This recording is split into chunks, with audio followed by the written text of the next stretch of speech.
Welcome to Greater Good Radio Hawaii, where leaders inspire leaders. Greater Good Radio Hawaii is dedicated to social entrepreneurship. I'm your host, Evan Leong, and with me is my co-host, Carrie Leong. Today's guest is Rick Blangiardi, Senior Vice President and General Manager of KGMB9. Rick started his media career with KGMB9 as account executive in 1977, moving up the ranks as General Sales Manager 7 years later. Since his transition from football coach to media practitioner, he has garnered over 30 years' experience in sales, management, and direction of TV news programs in Seattle, New York, San Francisco, St. Louis, Los Angeles, and Honolulu.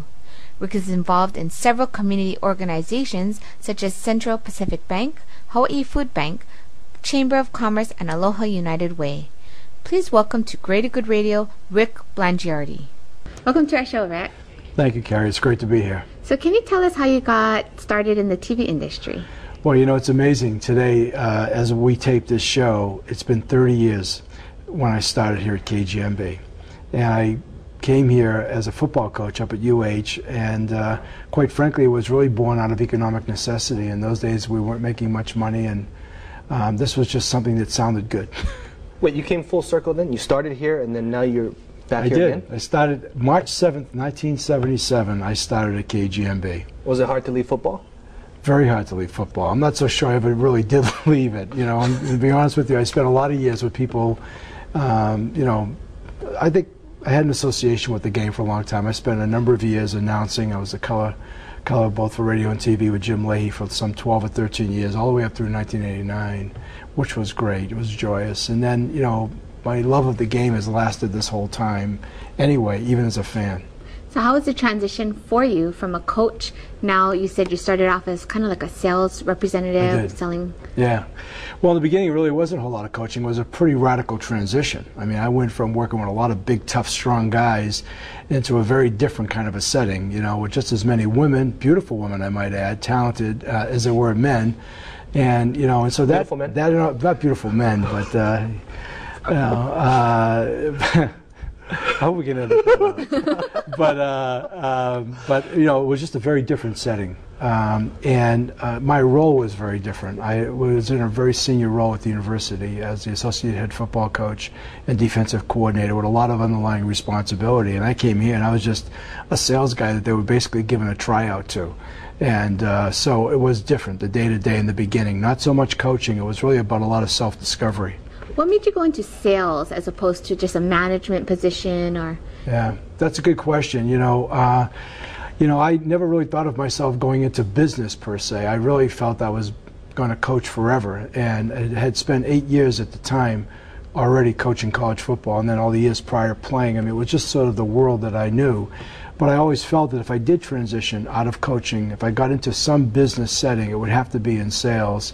Only because I didn't feel like I was qualified, honestly, to walk in and be a manager somewhere. I want to know how it was for you to change, or did you even change? Because I've been in meetings before, group meetings here, and it sounds like the locker room. I mean, that sounds like code. That's what it sounds like. So has it evolved and come back, or did you change your style, or what? Gee whiz, I'd like to think I've evolved somewhat. I mean, it's been a 30-year odyssey, but I think a lot of the fundamentals, particularly in a group setting, really are rooted in my days and experiences, both a player and a coach, where, you know, I really enjoyed that, and it's been most comfortable. And really, at the end of the day, it's a little bit of semantics, but a lot of this job is coaching, and particularly when we get together as a team, you know, those words have really worked themselves into business vernacular these days. You know, it really wasn't that popular when I started in the 70s, but there was sort of a shift, you know, that went on in America, and then suddenly you started hearing a lot more about coaching and teamwork and some of the things that were really pretty comfortable for me. So what were the 3 most important things you took from coaching that you've applied to your television career? Wow, the 3 most important things. Well, clearly a sense of hard work. You know, I mean, the coaching business is a very tough business, and the demands of college football, both playing and coaching, are pretty terrific. So a sense of that, you know, you've got to be prepared to work hard if you want any kind of success. Clearly, I think a sense of teamwork. I mean, as I just said, so much of my sense of place is just being on a team, you know, and part of whether your organization, whatever, but you know, the teamwork culture is really important. And then I think probably the effort outside of the work, the spirit of trying to be as good as you can, that quest for excellence, if you will, that, you know, that you can always do better, you know. So that the work ethic, the sense of team, and the challenge to be better than you ever thought you might be, you know, really try to strive for your potential. I think those are the things that I probably, you know, as fundamentals. You talk about teamwork quite a bit. How have you been able to keep the company culture? You know, you've been through the transition from KHON Right. and then the sale of KGMB.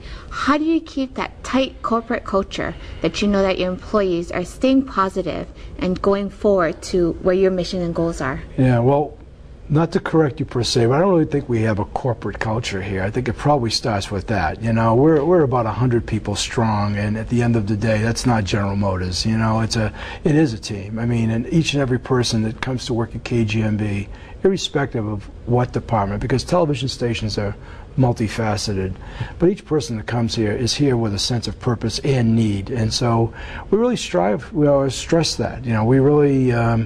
Yeah, I think we start with giving employees their sense of dignity and respect on every level, and we go from there. So I think it's really about that. It's that people here, I hope, come here knowing that they're respected and that they want to do their best work, and that we do acknowledge that when it's warranted. Thanks for tuning in. Stay tuned for more on Greater Good Radio.